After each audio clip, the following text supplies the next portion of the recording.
Advanced account security is the new standard for ChatGPT account protection, and it is so strong that you can no longer use a regular password or even an authenticator app for login. This is a big deal, but not for the reason you might think. Let me explain exactly what's happening here, and then we'll walk step by step through the setup process.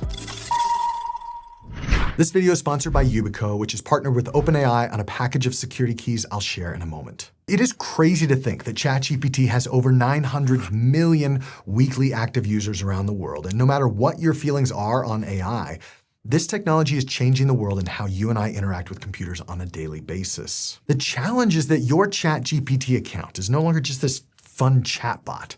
For many people, it has become a working memory for their personal life, their business, their code, their research, their strategy, their decision-making.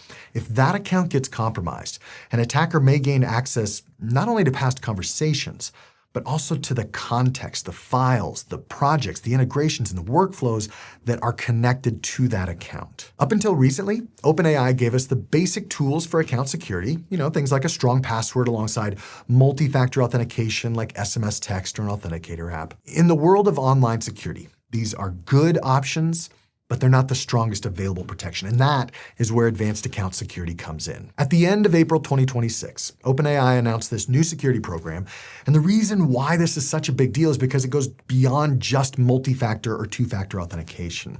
I've said this many times on this channel before. Your account protection is only as strong as your weakest form of security. So when you enroll your ChatGPT account in advanced account security, yes, you're requiring phishing-resistant sign-in methods like a passkey or a hardware 2FA key like this one from Yubico. But just as important, you're also disabling all other password, SMS text, or email account recovery options. In addition to this, you're also disabling model training. This is a setting that I would have recommended anyways, but with advanced account security, this training exclusion is automatic. Your conversations and the information you share will not be used to train the model, according to OpenAI, which is exactly what you want from a privacy perspective. Finally, enrolling in this security program will also shorten your active sessions. This is a feature designed to protect against a compromised device or session, and you'll also get an email notification every time there's a new login to your account. There's even an area in the settings where you can see all the devices actively signed into your account, and you can boot out any of those that you don't recognize. At the end of the day, I don't care if you use ChatGPT strictly for personal use or if you're a business or a coding user. Advanced account security is a no-brainer. It's best to enroll as soon as you can. I'm going to show you how to do that on my computer right now. Open up your browser and click on the account name here on the lower left corner. Click on Settings here and you'll see the Settings pop-up box appear. On the left menu, we're looking for Security. And this is where you can change your password or add basic multi-factor authentication. But we want more than that, which is why we scroll down to where it says Advanced Security and click on Enroll. Now, honestly, if you're already logged into your OpenAI account, you could just visit this URL, which I'll have linked to in the description as well, and this will take you to the exact same enrollment page. From here, as we click through, you're going to be asked to verify your account via a code sent to your email address. Paste this code into the box, and then you're going to be shown this screen where you set up two forms of authentication. Right here, you have three different options.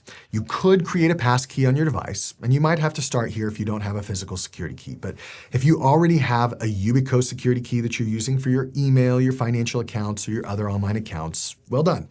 You should definitely use that here. If you don't have a key, Yubico has partnered with OpenAI to offer a special custom pack of keys, YubiKey C NFC for tap to authenticate on mobile, and a low-profile YubiKey C Nano that stays in one of those ports for your everyday laptop use. Both packed with modern authentication features for the highest level of protection. What's awesome is that this package of two keys is basically the same price as a regular single key, so it is a great deal worth taking advantage of. Now, these physical security keys are the highest form of phishing-resistant account security available to consumers because in normal sign-in scenarios, an attacker can't just steal your password or trick you into entering a code. They would need this physical key plugged into a device for authentication. And don't worry, you can secure the key with a PIN code so that even in the unlikely event that you lose possession of this key, nobody can just plug it in and get access to your accounts. And they don't just work on a computer. They can be used to log into your accounts on your tablet or your mobile phone, whether you use Apple products, Google products, Microsoft devices, whatever. Yubico is the sponsor of this video, but the only way to get this special package deal is to go through the enrollment process for OpenAI's advanced account security. So that's another great reason to get this turned on. So let me show you exactly how this works.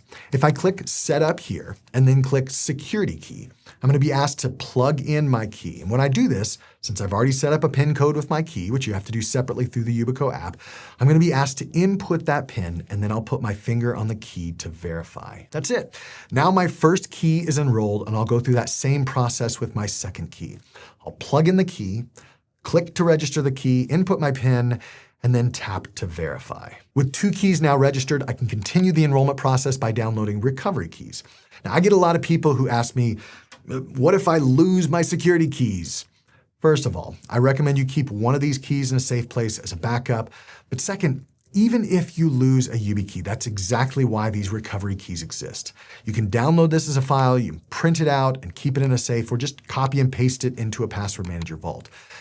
Just remember what I said earlier. Your account protection is only as strong as your weakest form of security. So if you just keep this file on your computer unencrypted, all the work that you're doing to protect your account is for nothing. Once you've confirmed that you have the recovery keys, the end of the enrollment process comes with a message that you'll be signed out of all of your active sessions.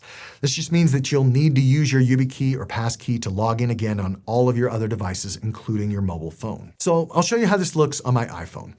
When I open up ChatGPT, I'm going to get a sign-in fail because I've been logged out of all sessions. That's what's supposed to happen, don't worry. So I'll sign in with my email address and I'll automatically get asked how I want to sign in. I'm going to click Use Security Key, and then I'll plug in my key, or you can even tap on the back using NFC if you like. You might be asked to allow the accessory to connect, which I'll allow, and then input my PIN for the key. Once I've done that, I'll touch the side of the key or the top, and the verification process will initiate to log me in. At the same time, I'll be sent an email alerting me to this new sign-in. Honestly, if you use ChatGPT or Codex in any way, I strongly encourage you to turn on advanced account security. Once you set it up, you rarely have to think about it. I keep one YubiKey with me so I can use it when needed, and my backup is stored in a safe place elsewhere. Once you've enrolled in this program, you'll no longer be able to turn on weaker forms of security like a password, authenticator app, or SMS text. If you don't already have YubiKeys, this is the perfect opportunity to get it set up with a package deal you won't find anywhere else. And once you have your security keys, learn how to set them up with your email and other accounts in one of these tutorial videos you can watch next.